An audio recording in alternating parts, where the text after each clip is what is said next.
Uždraustos istorijos temos.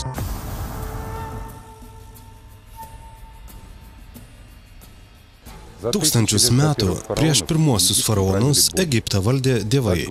Taip byloja legenda, nekelianti senovės egiptiečiams abejonių. Jie tai tiesiog žinojo, o faraonai save vadino didžiųjų dievų tiesioginiais palikuonimis ir jų galybės paveldėtojais. Bet viena yra skelbti apie savo galybę, o kita iš tikrųjų ją turėti. Faraonai be abejo matė didžiulį skirtumą tarp to, ką statė jie patys, ir to, kas liko iš ankstesnės civilizacijos. Egipto valdovų negalėjo nepimti noras ieškoti to, kas iš tikrųjų galėtų jų galybę priartinti dieviškajai.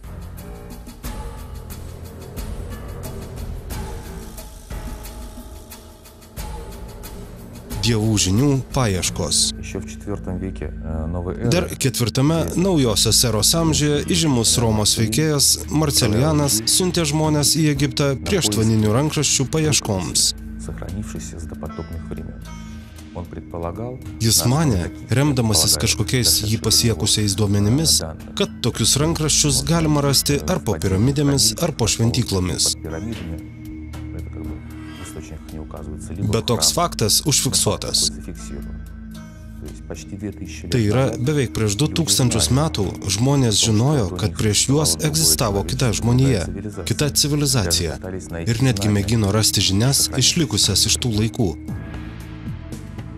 Tai yra tas, ką užfiksavo dokumentai, bet ir akmenys gali daug ką papasakoti.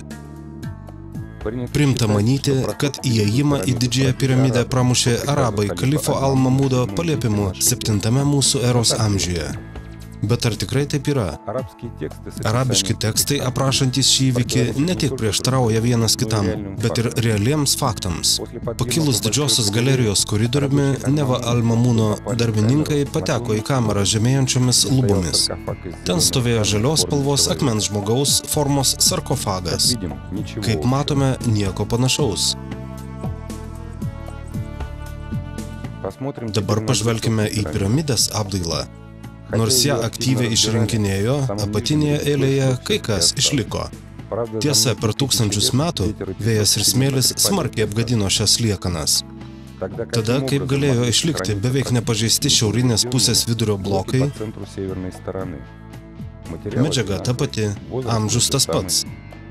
Atsakymas peršasi savaime. Jie išliko todėl, kad buvo apsaugoti nuo išorės poveikio nuolaužomis nuo prakirsto įėjimo. Likusią apdailą visą laiką šlifavo vėjas su smėliu, o ta vieta liko apdengta. Išeina, kad praėjimas buvo iškirstas anaiptol ne 7 mūsų eros amžiuje, o gerokai anksčiau, pirmųjų faraonų laikmečių. Šią versiją patvirtina ir senasis papiruso tekstas, kuris byloja apie Cheopso kažkokių slaptų kambarių paieškas, kuriuose buvo paslėptos šventosios dievo Koto formulės. Nemenka mislė, kaip tie, kurie prakirto įėjimą, iš pirmo bandymo pateko į tą vietą, iš kurios galima patekti į abi piramidės dalis, perskirtas granito užkarda. Netgi prakirsto praėjimo išlinkimai labiau panašus į iš anksto žinomo kurso korekciją. Bet iš kur ta kryptis buvo žinoma? Įdomus pastebėjimas. Jei iškart būtų radę tikrąjį įėjimą, tai į svarbiausią piramidės dalį, dengiamą granito kamščiu, nebūtų patekę. Kamštis buvo paslėptas po įprastų kalkakmenio blokų. Geras kamštukas. Kiek čia dar tokių kamštelių? Taip. O, tiksliai, juk ji buvo paslėpta. Čia iškirto matosi kirtimo žymės.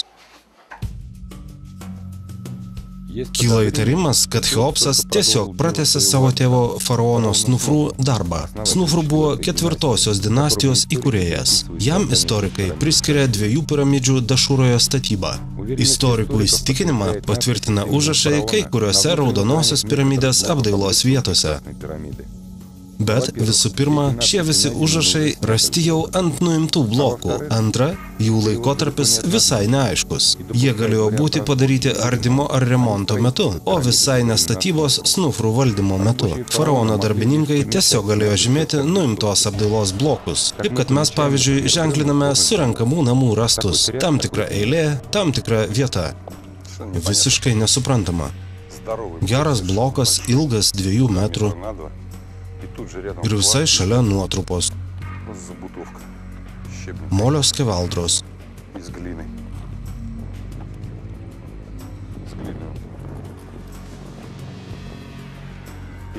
Arba tai apdailos pagrindas, laikęs visą apdailą, arba čia, kaip matome, senovės remonto pėdsakai.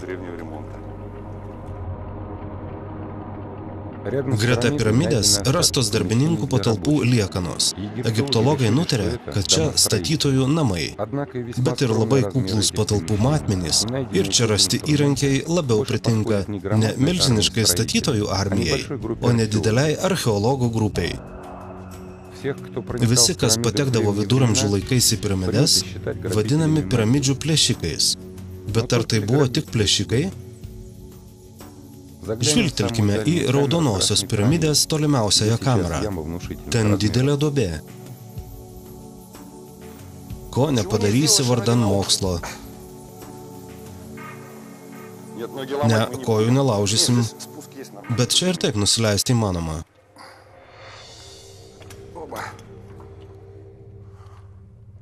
Ko gero, kilti netgi bus lengviau.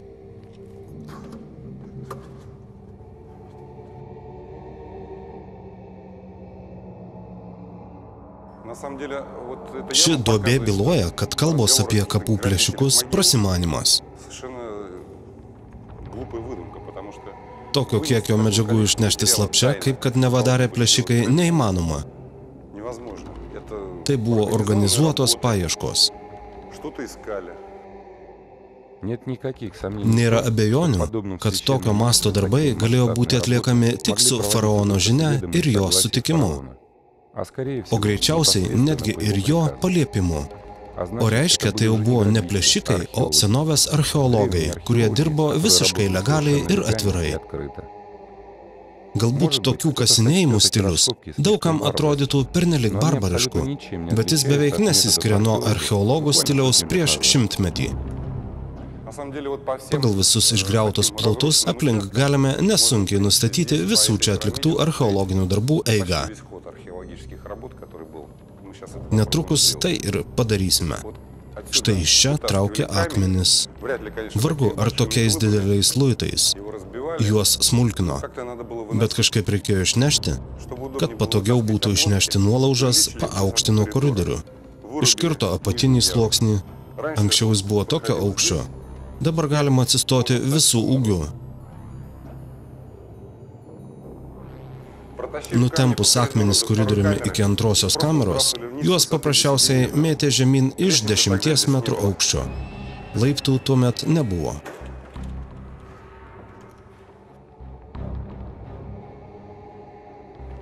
Iš 10 metrų aukščio nukritę akmenys ardė grindis. Čia jos labiausiai išdaužytos. Iš visų patalpų čia labiausiai pažeista vieta. 10 metrų aukštis, dideli akmenys, viskas čia sueižėjo į šipulius. Tam, kad ištraukti akmenis iš antrosios kameros į pirmąją, nebereikėjo aukštinti koridoriaus. Galima buvo ištraukti virvėmis krepšius su akmenimis, todėl čia jau nieko nekeitė.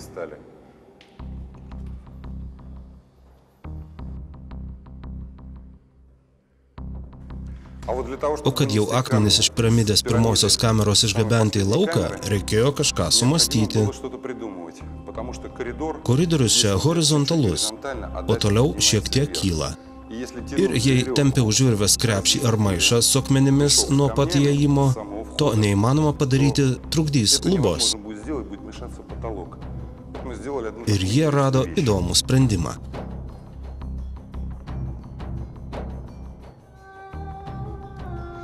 Toje vietoje, kur koridorius išlinksta, buvo iškirsta duobė. Vieta pagilinta, štai dabar stovi ant lentos dengiančios duobę. Žmogus galėjo čia stovėti visų ūgių. Čia jis ištraukdavo maišą iš horizontalaus ploto, pririšdavo maišą prie kitos virvės, kurią traukdavo žmonės, esantys prie įėjimo į piramidę, ir taip ištraukdavo. O ten jau viską mesdavo žemyn. Tokiu būdu viskas buvo atliekama su minimaliomis darbo sąnaudomis ir labai racionaliai. Ar pavyko faraonams kažką rasti piramidėse? Mums žinomi rašmenys nieko apie tai nesako, bent jau kalbant apie 4-osios dinastijos faraonus Cheopsą ir Snufrų, o štai 3-osios dinastijos įkūrėjų Džoserui panašu, kad pasisekė labiau. Apie tai byloja nuostabi kolekcija rasta Sakaros laiptuotosios piramidės komplekse. Kolekcijoje yra apie 30 000 radinių, kurių didžioji dalis dabar eksponuojama Kairo muziejuje. Deja, ten kategoriškai draudžiama net fotografuoti.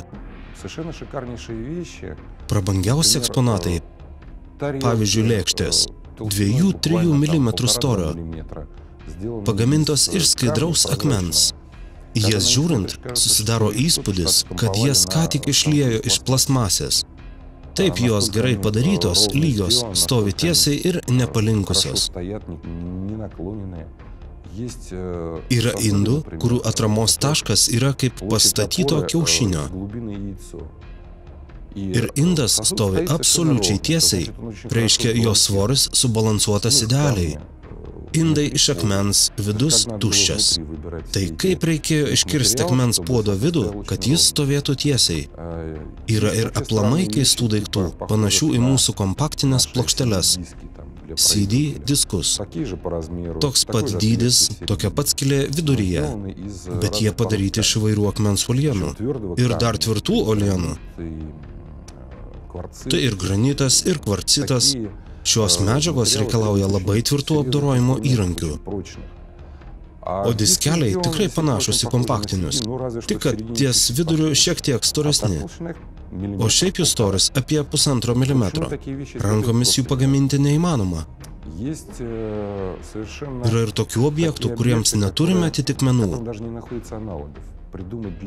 Suvokti, kokiu tai tikslu buvo pagaminta, niekas neateina į galvą. Keisti sulenkti sparnai ir gana nemenki, skersai perpjauti žiedai,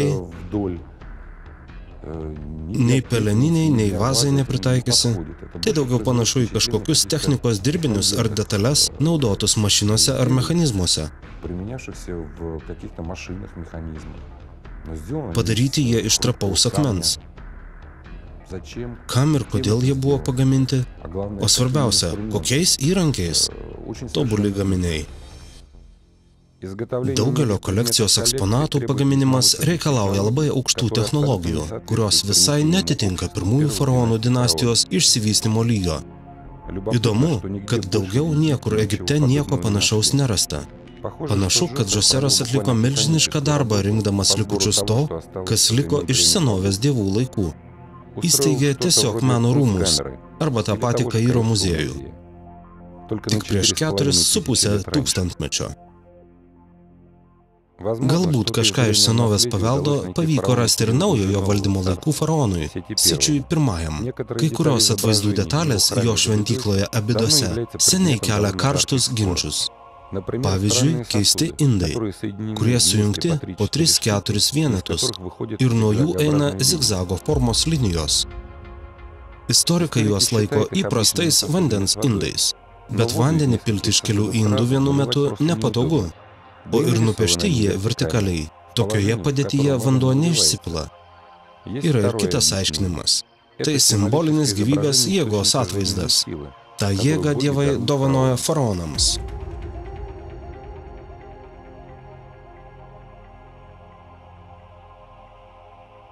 Tačiau kito požiūrio į istoriją šalininkai mato tame ne abstrakčią, o visai įprastą elektros energiją.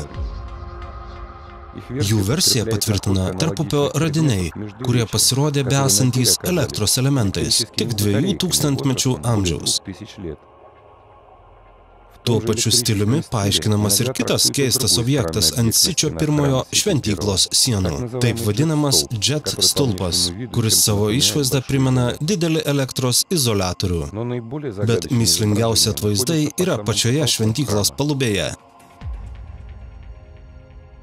Yra versija, kad tai tiesiog naujo teksto ant senojo iškalimo padarinys. Panašūs taisymai faraonams buvo visai įprasti.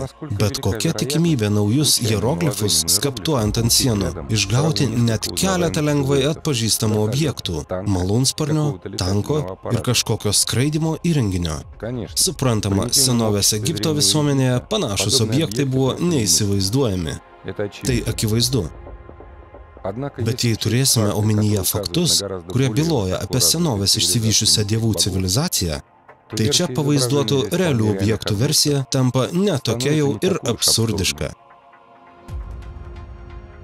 Mūsų laikus pasiekė keistokas tekstas. Jame pasakojama, kaip faraonas Ramzis II, to paties Sičio I sūnus, pats vienas pelnė pergalę prieš tūkstančius priešų, naudodamasis kažkokiu keistu ginklu, kurį įsigijo, ar tai tiesiogiai iš dievų, ar tai iš žinių. Tiek paties ginklo prašymas, tiek jo poveikio labai panašus į kažkokį labai galingą lazerį. Kaip ten bebūtų, bet atvaizdų prigimtis ir prasmė Sičio I šventyklos sienose dar laukia savo paaiškinimo. Juo labiau, kad dalis užrašų po šiai dienai net nenuvalyta nuo juodų apnašų, kurios čia susikaupė per tūkstantmečius.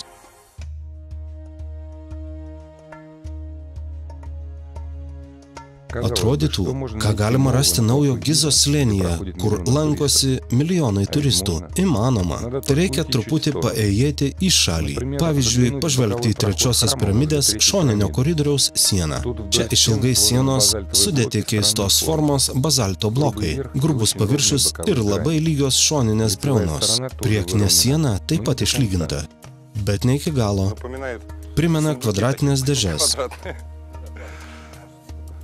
O vat kas jas darė, kas paliko iškilimus per visą perimetrą? Visiškai neaišku. Tarp kitko, blokai visi vienodi. Šis blokas taip pat yra daugmaž lygus. Panašu, kad čia tiesiog nuskėlė prieš tai buvusį išsikišimą. Dėl neaiškių priežasčių nutarė patobulinti. Panaikinti kažkieno anksčiau sugalvoti elementai. Išsikišimas ant kubų sienelių panašus į šalutinį jų gamybos efektą. Bet jei tai tiesa, tai jie galėjo būti pagaminti akmenų liejimo technologijos būdu, kurio metu akmuo suskystinamas. Panašiai kaip ugnikalnio viduje, ne mažiau 1000 laipsnių. Bet kodėl tokia keista forma? Kas tai? Ruošiniai tolesniam apdirbimui ar kažkokio gremėzdiško kompiuterio detalės? Pavyzdžiui, gigabaitinės informacijos kristalai, kurių gamyba mums neprieinama. Faraonų laikais kubelius surado, bet, kaip ir mes, visiškai nesuprato jų paskirties. Todėl naudojo juos sienų apdailai.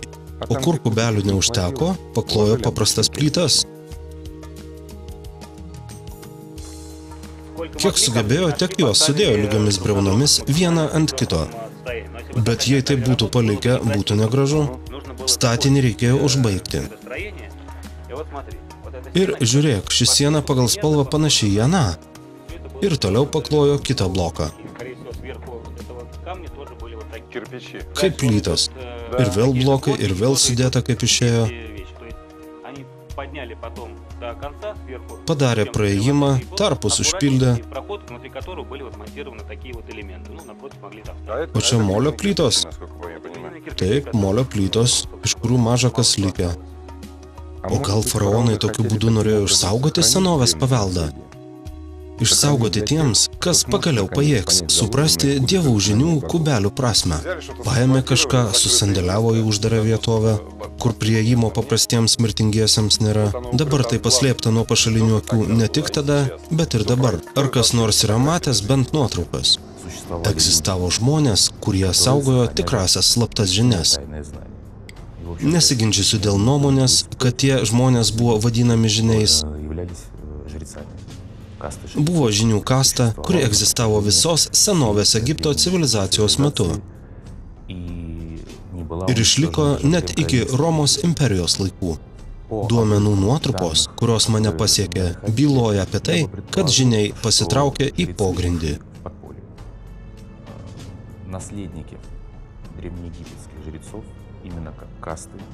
Senovės Egipto žinių palikuonys kastų ar ordinų pavidalų tebegyvena iki šiol, apsimesdami lyg ir saugotojais.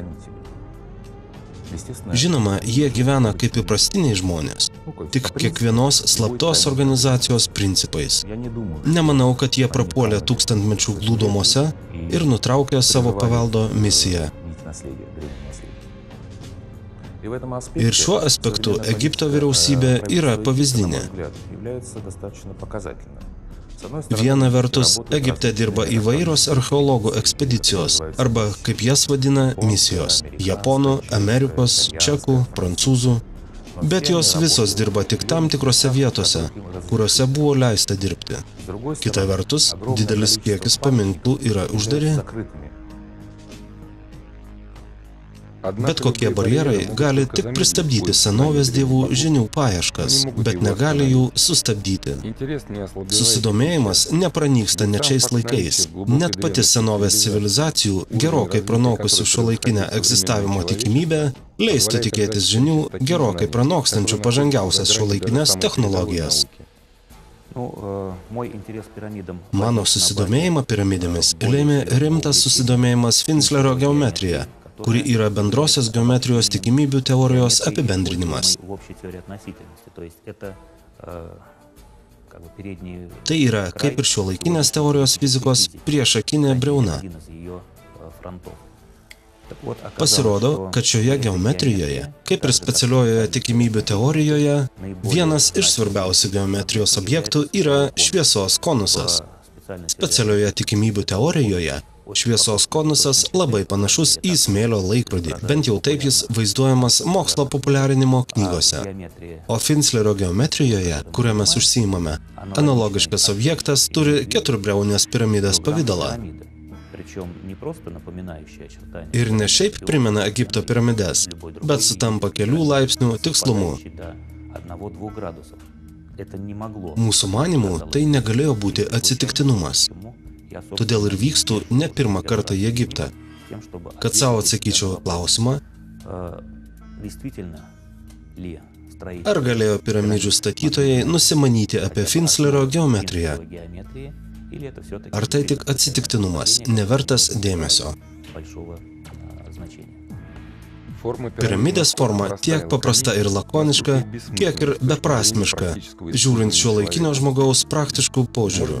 Galbūt todėl piramidės ir traukia įvairiausių šiuolaikinių tyrinėtojų dėmesį. Man buvo visiškai nesvarbu, kas ir kada tai pastatė. Man buvo svarbiausia suvokti, kas tai yra aplamai. O kad suvokti, kas tai yra, reikia kruopščiai tai ištirti. Ir tirti reikia ne tik matematinius sutapimus.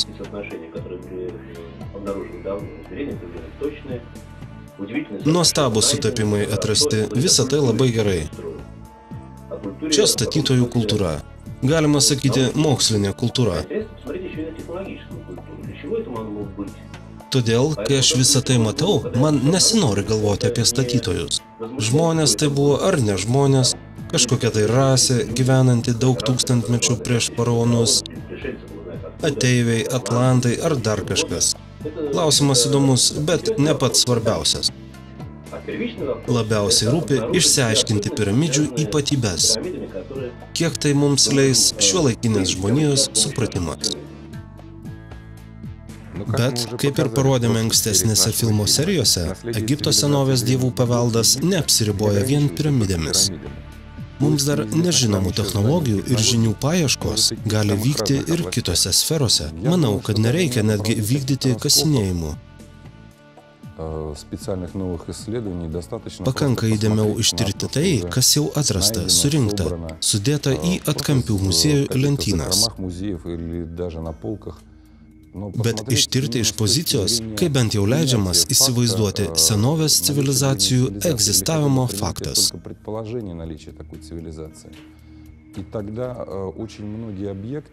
Tada daugelis objektų, kurie prieinami net šiuolaikiniams turistams, suteikia daug informacijos. Ne tik apie tai, kad tokia civilizacija egzistavo, bet ir kokia ji buvo, ką ji mokėjo daryti ir kas su ja nutiko. Šis klausimas neabejotinai iškyla ir šiuo atveju. Ir kad rasti atsakymus į iškilusius klausimus, reikia tirti išlikusi palikimą. Ir į tai, ką mes galime atrasti, reikia žiūrėti ramiai ir nepuolant į kraštutinumus. Nepulti į fantastiškiausias teorijas. normaliai, ramiai apsvarstyti faktus ir argumentus. Jei faktai byloja apie tai, kad senovės Egipto dievų civilizacija buvo aukšto išsivystymo lygio, tai ir į jos paveldą reikia žiūrėti iš pozicijų, kuri pripažįsta šį lygį. Kad suvokti, kaip, kam ir kokiu tikslu sukurtas vienas ar kitas objektas, reikia pamiršti apie primityves tūkstančių vargų darbo technologijas. Reikia pažvelgti į realius faktus iš logikos ir sveikos nuovokos pozicijų. Ir tuomet išties galėsime prisiliesti prie senovės dievų žinių, bet apie tai sekančiame filme. Uždraustos istorijos temos.